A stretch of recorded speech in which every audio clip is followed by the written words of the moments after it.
Clip number 201۔ اس clip میں آپ قرآن پاک کی سورہ نساء کی آیت نمبر 94 سے 96 تک کی تلاوت، ترجمہ اور تفسیر قرآن صراط الجنان سنیں گے۔ بسم اللہ الرحمن الرحیم۔ ترجمہ: اللہ کے نام سے شروع جو نہایت مہربان رحمت والا ہے۔ یا ایہا الذین آمنوا اذا ضربتم فی سبیل اللہ فتبینوا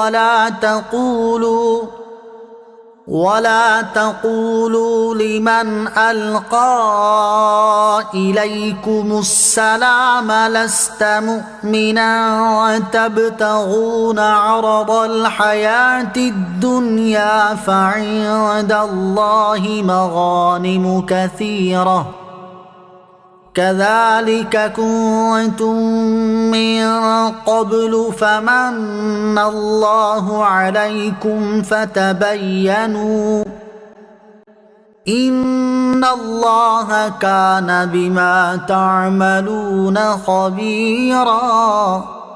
ترجمہ: اے ایمان والو، جب تم اللہ کے راستے میں چلو تو خوب تحقیق کر لیا کرو، اور جو تمہیں سلام کرے اسے یہ نہ کہو کہ تم مسلمان نہیں، تم دنیاوی زندگی کا سامان چاہتے ہو، پس اللہ کے پاس بہت سے غنیمت کے مال ہیں، پہلے تم بھی ایسے ہی تھے، تو اللہ نے تم پر احسان کیا، تو خوب تحقیق کر لو، بے شک اللہ تمام اعمال سے خبردار ہے۔ اذا ضربتم فی سبیل اللہ فتبینوا، جب تم اللہ کے راستے میں چلو تو خوب تحقیق کر لیا کرو۔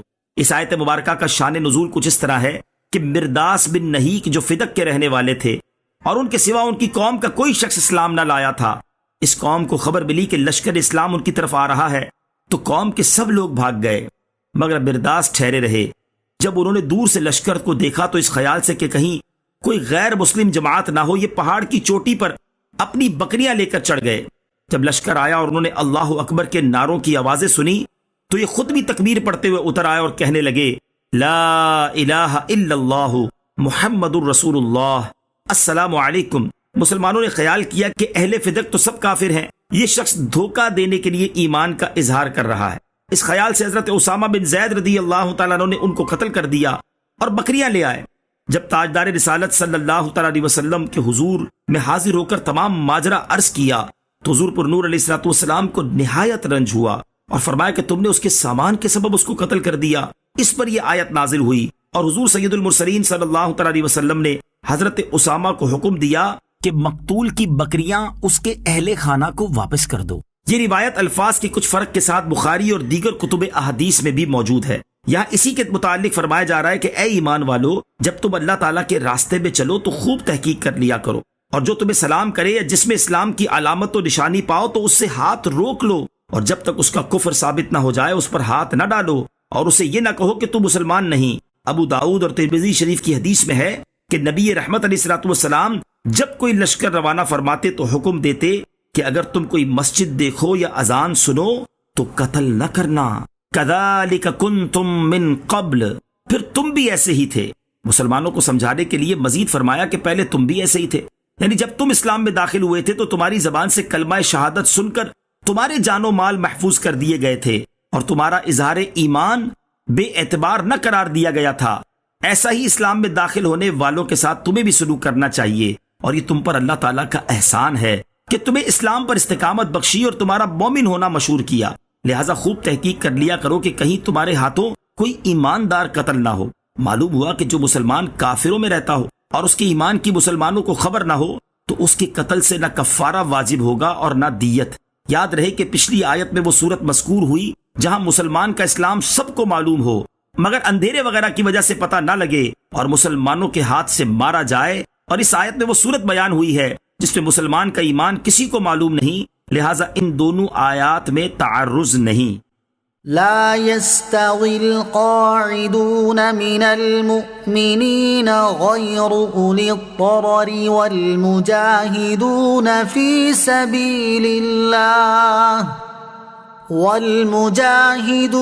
في سبيل الله بأموالهم وأنفسهم فضل الله المجاهدين بأموالهم وأنفسهم على القاعدين درجة وكلا وعد الله الحسنى وفضل الله المجاهدين على القاعدين أجرا عظيما۔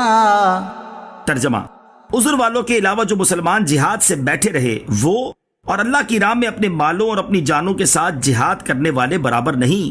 اپنی جانوں اور مالوں کے ساتھ جہاد کرنے والوں کو بیٹھے رہنے والوں پر اللہ نے درجے کے اعتبار سے فضیلت عطا فرمائی ہے، اور اللہ نے سب سے بھلائی کا وعدہ فرمایا ہے، اور اللہ نے جہاد کرنے والوں کو بیٹھ رہنے والوں پر بہت بڑے اجر کی فضیلت عطا فرمائی ہے۔ لا يستوي القاعدون من المؤمنین غیر اولی الضرر، عذر والوں کے علاوہ جو مسلمان جہاد سے بیٹھے رہے وہ برابر نہیں۔